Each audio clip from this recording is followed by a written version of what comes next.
كل سنه وانتم طيبين، عيد سعيد عليكم. النهارده زي اي مواطن عادي جدا نازل اصلي العيد.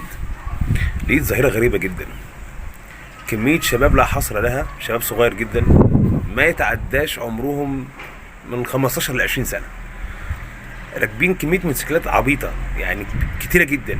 موتوسيكل اسمه النحله او السحلايه، دي حاجه من الاتنين، يا اما في تاجر باع الكميه دي ليله العيد وده ما اعتقدش، او بيأجرهم، اكيد بيأجرهم. يعني العيال ماشيين في الشوارع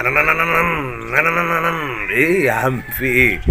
بالراحه، الدنيا اسهل من كده. يعني ظاهره غريبه، مش عارف ايه حكايه ظاهره الموتوسيكلات دي يعني. وبدات ناس غريبه كده تغزو المدينه يعني.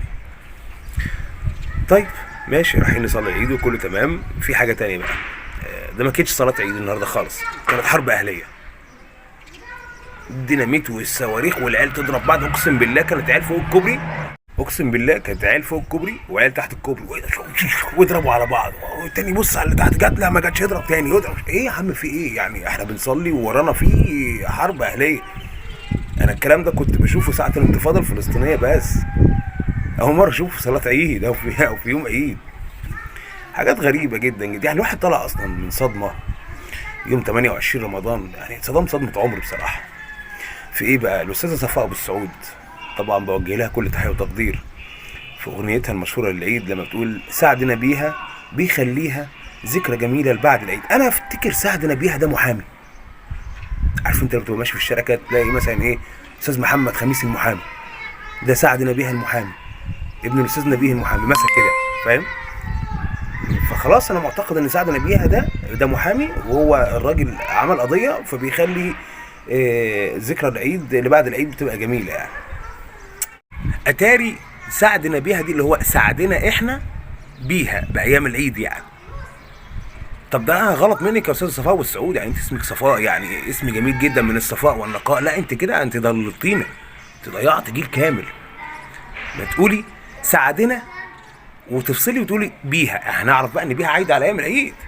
لكن سعد نبيها لا، ده استاذ سعد نبيها المحامي، الراجل رفع قضيه وخلى ايام العيد حلوه لبعد العيد، واحنا خلاص مسلمين بكده خلاص. لكن اعرف انا في يوم 28 رمضان ان سعدنا بيها تعود على ايام العيد؟ لا يا استاذ صفاء، لا ده كده مفيش اي صفاء خالص، مفيش اي نقاء خالص، مفيش اي حاجه. ممكن من حضرتك، ممكن من المؤلف او ملحن. يعني الملحن كان بيقول ايه؟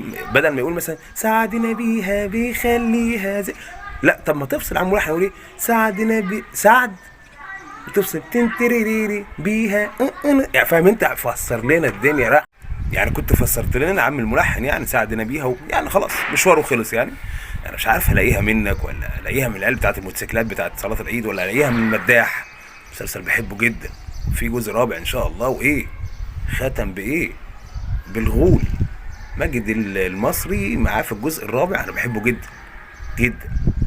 طبعا هو اللي كان طالع في دور قزح طول المسلسل، لابس لي اسود في اسود كده بتاع، في الاخر طلع هو قزح، بس جميل جدا هيبقى ان شاء الله. سيبكم انا دلوقتي واخش اشوف كحك العيد، لا يطلع تاني كحك نبيها وماكلوش لبعد العيد. لا انا كده عرفت الدنيا، وده الكحك اللي جوه ده كحك عادي، مش كحك نبيها، مش تابع الاستاذ نبيها المحامي. خش شكله. كل سنه وانتم طيبين، عيد سعيد.